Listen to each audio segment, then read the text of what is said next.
अमेरिकेने इराणचे नवे सर्वोच्च नेते मोज्तबा खामेनी आणि वरिष्ठ अधिकाऱ्यांची माहिती देणाऱ्यास $1 कोटी बक्षीस जाहीर केलंय।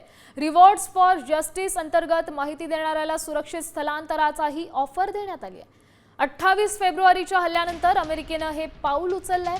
राष्ट्राध्यक्ष ट्रम्प यांनी ऑपरेशन एपिक फ्युरीद्वारे इराणची राजवट संपवण्याचा इशारा दिला।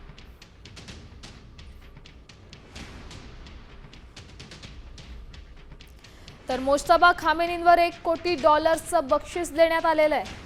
मोठी बातमी म्हणावी लागेल युद्धासंदर्भात, कारण खामेनींवर $1 कोटी बक्षीस देण्यात आलंय। मोज्तबांची माहिती देणाऱ्याला $1 कोटी मिळणार। इराणची राजवट संपवण्याचा इशारा यातून देण्यात आलाय।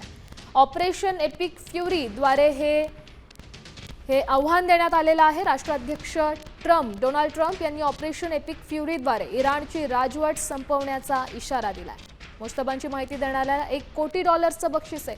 या संदर्भात अधिकची माहिती देत आहेत आपले प्रतिनिधी शिवाजी शिंदे। शिवाजी, काय सांगाल? मोठं बक्षीस आहे, ट्रम्प यांनी इशारा दिलेला आहे, राजवट संपवणार असं ते म्हणतात।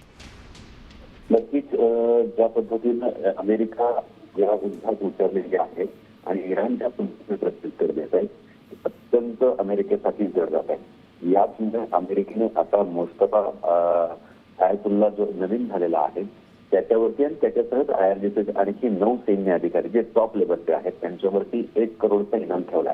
हा अमेरिकेचा एक मानसिक दबाव तयार करण्याची एक रणनीतीची भाग आहे, कारण हे करून जी यंत्रणा आहे ती खेळखेळी करता येईल का, ग्राउंड लेवलवरती यांचा संपर्क साधून यांच्यावरती हल्ले करता येईल का, अशा पद्धतीची ही रणनीती आहे। आणि याच्यातून एक दर्शवलं जात आहे की अमेरिका मानसिक दबाव कुठेतरी इराणवर तयार करण्याचा प्रयत्न करते आणि त्यातूनच त्यांनी $1 कोटी बक्षीस हे नवीन आयातुल्ला आहे आणि त्याच्यासहित IRGCचे 9 अधिकारी आहेत त्यांच्यावरती ठेवण्याचा ही घोषणा केली। नक्कीच धन्यवाद शिवाजी, तुम्ही दिलेल्या या सविस्तर अपडेटसाठी। तर अमेरिकेचं हे महत्त्वाचं पाऊल म्हणता येईल, कारण ट्रम्प यांनी ऑपरेशन एपिक फ्युरीद्वारे ही इराणची राजवट संपवण्याचा इशारा दिला। कोण आहेत मोज्तबा खामेनी? तर आयातुल्ला अली खामेनी यांचा दुसरा मुलगा। कट्टरपंथीय प्रभावशाली रणनीतिकार अशी मोज्तबा खामेनी यांची ओळख आहे। 1980च्या दशकात इराण-इराक युद्धात प्रत्यक्ष सहभाग त्यांनी घेतला होता। इराणच्या रिव्होल्युशनरी गार्ड्सच्या सर्वोच्च कमांडशी आणि कट्टरपंथी गटांशी त्यांचे जवळचे संबंध आहेत। अधिकृत पद नसताना महत्त्वाचे निर्णय घेत असल्यामुळे 2019 मध्ये अमेरिकेकडून कडक निर्बंध लादण्यात आले।